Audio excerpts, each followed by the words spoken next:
प्रिय भाई और बहनों, आज का शुभ संदेश के लिए आप सभी को हम स्वागत करते हैं। मैं तेरे प्रेम से हे प्रभु कितने ही बार दूर गया, कितने ही बार दूर गया, पर जब मैं तेरे पास आया तूने मुझे क्षमा कर दिया।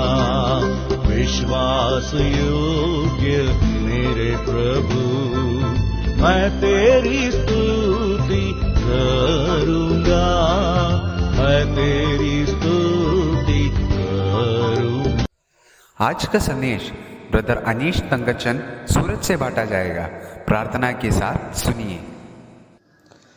परमेश्वर के नाम की महिमा हो। आज के मनन के लिए हम यूहन्ना रचित सुसमाचार अध्याय 14 उसका कलम 15 और 16 पढ़ेंगे। यदि तुम मुझसे प्रेम रखते हो तो मेरी आज्ञाओं को मानोगे। मैं पिता से विनती करूँगा और वह तुम्हें एक और सहायक देगा कि वह सर्वदा तुम्हारे साथ रहे। परमेश्वर के नाम की महिमा हो। यहाँ पे हम देखते हैं प्रभु यीशु मसीह जानते थे कि वो शिष्यों को छोड़कर जाने वाले हैं। तब वो समझते थे कि शिष्य लोग अकेला हो जाएंगे, लेकिन प्रभु उनमें सांत्वना देते हैं कि तुम्हारे लिए एक सहायक भेजूंगा जो सर्वदा तुम्हारे साथ रहेगा। लेकिन उसके लिए अवश्य यह है जो हमने कलम 15 में पढ़ा, यदि तुम मुझसे प्रेम रखते हो तो मेरी आज्ञाओं को मानोगे। परमेश्वर से प्रेम रखना और उसकी आज्ञा को मानना अवश्य है। हम जो कोई उसके वचन को मानकर उसे ग्रहण कर कर उसके संतान बने हैं, हम सभी को उसने उस पवित्र आत्मा का छाप हम पर लगाई है और हमेशा के लिए एक सहायक के रूप में पवित्र आत्मा हमें दिया है। ऐसे नहीं कि थोड़ी देर के लिए, लेकिन सर्वदा के लिए हमें पवित्र आत्मा दिया है। कोई उसे हमसे छीन नहीं सकता।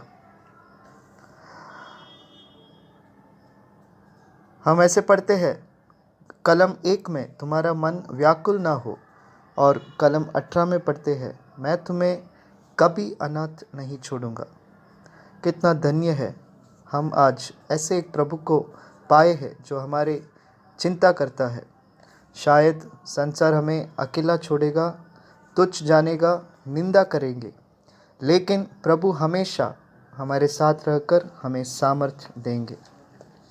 कलम 23 में वापस हम पढ़ते हैं, प्रभु फिर कहते हैं कि यदि कोई मुझसे प्रेम रखता है वह मेरे वचन को मानेगा और मेरा पिता उसे प्रेम रखेगा और हम उसके पास आएंगे और उसके साथ वास करेंगे।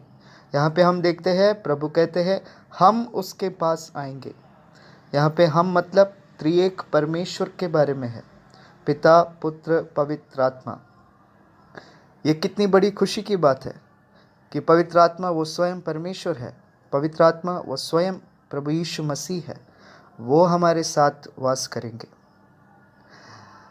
और जब हम पवित्र आत्मा के बारे में सोचते हैं कि हमें पवित्र आत्मा क्यों दिया है, हमें इसलिए दिया है कि हम जो बातें प्रभु से सीखा है या जो वचन में लिखा है उसे पवित्र आत्मा हमें सिखाए। और हमारे जीवन में हम कई बार प्रभु के वचनों को भूल कर जीते हैं, तब हर बार पवित्र आत्मा हमें स्मरण दिलाए उस प्रभु की बातों को और उस परमेश्वर के वचन को। और ना केवल इतना, पवित्र आत्मा हमारे साथ रहकर हमें प्रभु में चलाना चाहते हैं, हमें प्रभु में बढ़ाना चाहते हैं और इस दुनिया में हम भटक ना जाए, इसलिए वो हमें मार्ग दिखाना चाहते हैं। लेकिन आज एक सवाल है, पवित्र आत्मा तो हमें चलाना चाहते हैं, क्या हम उस पवित्र आत्मा के साथ चलना चाहते हैं?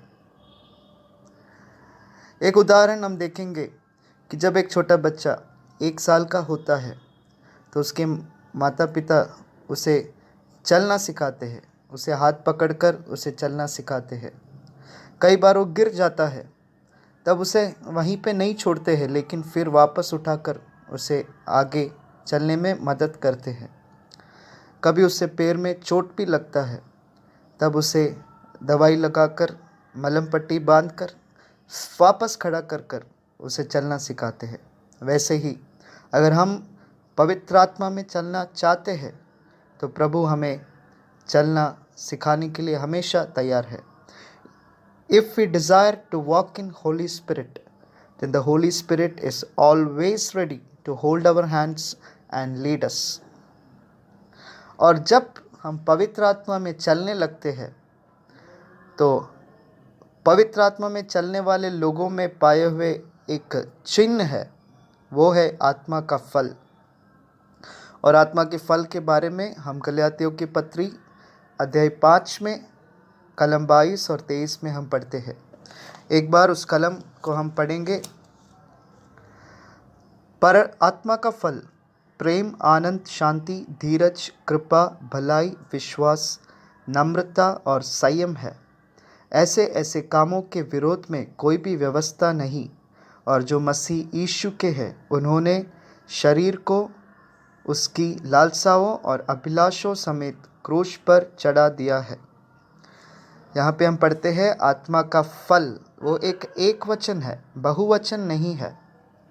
फलोम करके नहीं लिखा है, फ्रूट है, फ्रूट ऑफ स्पिरिट।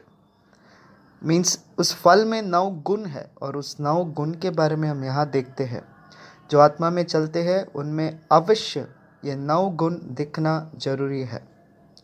अगर नहीं दिखता है उसका मतलब वो आत्मा में नहीं चलता है। और जैसे हमने पढ़ा, वो उसकी दुनिया की लालसाओं और अपने शरीर की अभिलाषाओं के अनुसार वो जीवन बिताता है। और जब हम ऐसे जीवन बिताते हैं तो पवित्र आत्मा हमें छोड़कर नहीं जाता, लेकिन वो हमारे अंदर रहकर बहुत दुखी होता है। हम इफिसियों की पत्री 4:30 में पढ़ते हैं, don't grieve the holy spirit.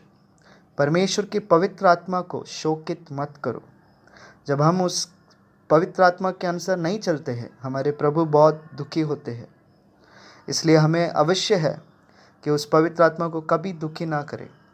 उसके लिए हमें क्या करना अवश्य है कि हम उस परमेश्वर को प्रेम करें, ना कि दुनिया को। और जब हम परमेश्वर को प्रेम करके उसकी आज्ञाओं को मानेंगे तो परमेश्वर, पिता, पुत्र, पवित्र आत्मा तीनों मिलकर हमारे साथ वास करेंगे और हमेशा सर्वदा हमारे साथ रहकर हमारे मदद करेंगे और हमें कभी व्याकुल नहीं होने देंगे और कभी हमें अनाथ नहीं छोड़ेंगे। परमेश्वर इन वचनों के द्वारा हमें आशीष दिए।